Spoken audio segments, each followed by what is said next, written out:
the takeover of Jomo Kenyatta International Airport by Adani Group Holdings has deepened, with the Indian firm setting up a subsidiary firm right here in Kenya to conclude the deal. The Adani Group is negotiating with Sri Lankan authorities to manage 3 airports in the island nation, including the Bandaranaike International Airport. Modalities are being discussed between the two sides and could involve management contracts. Kenya Union of Aviation Workers staged protests over a proposed government deal with Adani. The union, which represents over 30,000 airport workers, say it will cause job losses. The proposed deal to lease the Jomo Kenyatta International Airport has been thrown by the wayside by the courts for lack of transparency.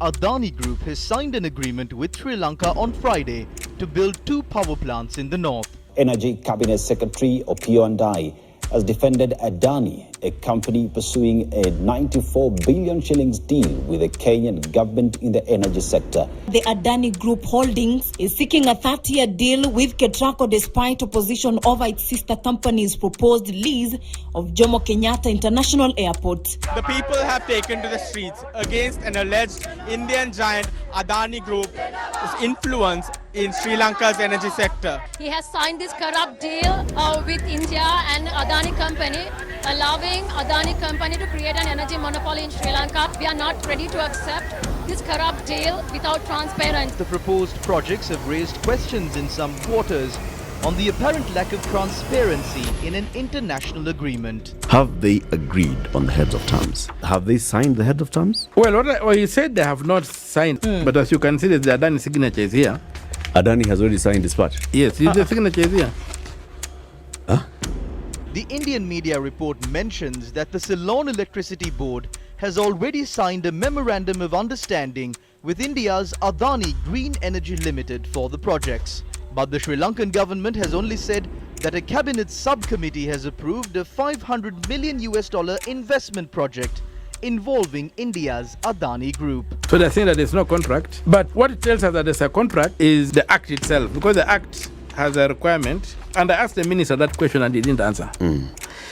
They say, on execution of a project agreement, the project contracting authority and the successful bidder shall establish a project company in accordance with the Companies Act 2015. Adani has now incorporated a local firm dubbed Airports Infrastructure PLC. The new subsidiary will take over, operate, maintain, develop, design, construct, upgrade, modernize and manage the airports.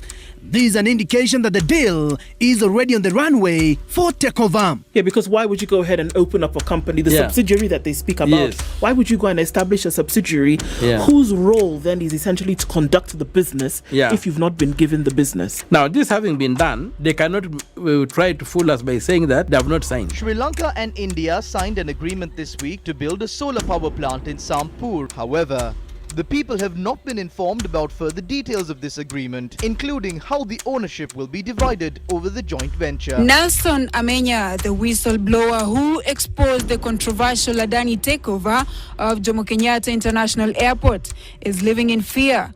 This is after he revealed details of a contract that could tarnish the country's international reputation due to Adani Group's controversial business practices. The details revealed so far on these agreements are emerging from Indian entities and not the Sri Lankan government, which is responsible to the people.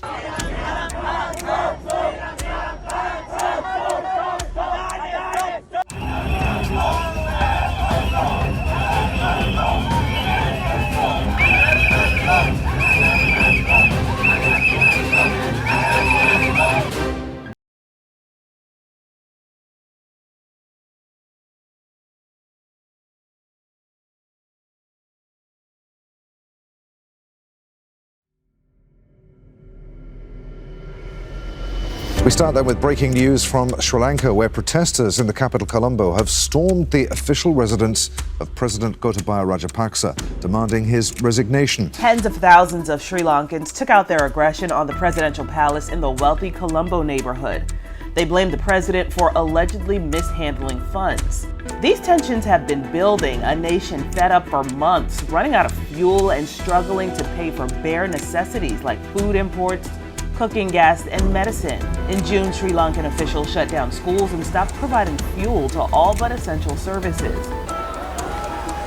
In the presidential swimming pool, in the president's bed, in the president's office. Riot police have the gas, riot police have the water cannon. But the people of Sri Lanka have the numbers, and they've had enough.